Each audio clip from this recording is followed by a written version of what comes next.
सोलापूर जिल्ह्याचे नूतन पालकमंत्री जयकुमार गोरे यांच्या स्वागताचे बॅनर हटवताना पोलीस आणि भाजप कार्यकर्त्यांमध्ये गोंधळ झाला। कोणतीही परवानगी न घेता आणि नो डिजिटल झोनमध्ये स्वागताचे बॅनर लावल्याने पोलिसांनी महापालिकेच्या मदतीने ते बॅनर हटवले। यावेळी पोलिसांशी हुज्जत घालणाऱ्या त्या कार्यकर्त्याला पोलिसांनी ताब्यात घेतले। भाजपचे युवा नेते पैलवान प्रकाश घोडके यांनी नूतन पालकमंत्री जयकुमार गोरे यांचा आज सोलापूर दौरा असल्याने 7 रस्ता या ठिकाणी भले मोठे स्वागताचे बॅनर लावले होते, परंतु त्या बॅनरची परवानगी नसल्याने आणि 7 रस्ता हा परिसर नो डिजिटल झोन असल्याने पोलिसांनी कारवाई केली। यावेळी घोडके यांनी या कारवाईला विरोध करताना पोलीस आणि घोडके यांच्यात वाद झाला। घोडके यांनी पोलिसांच्या कारवाईत हस्तक्षेप केल्याने पोलिसांनी शेवटी त्या कार्यकर्त्याला ताब्यात घेऊन सदर बाजार पोलीस ठाण्याकडे रवाना झाले होते। त्यामुळे काही काळ 7 रस्ता परिसरात तणाव निर्माण झाला होता।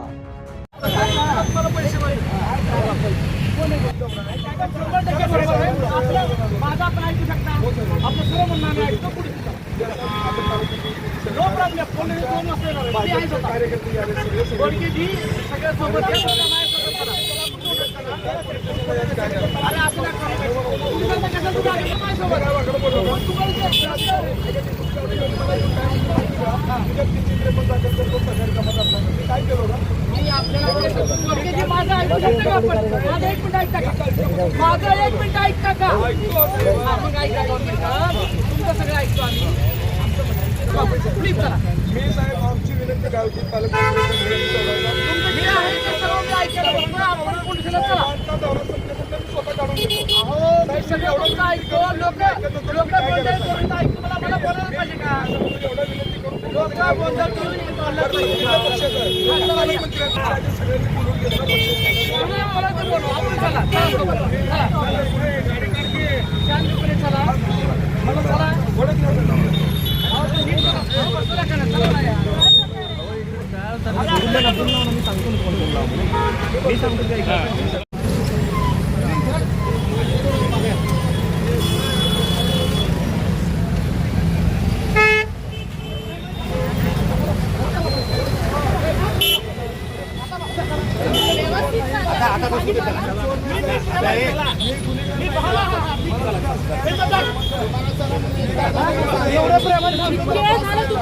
सांगत होतो ना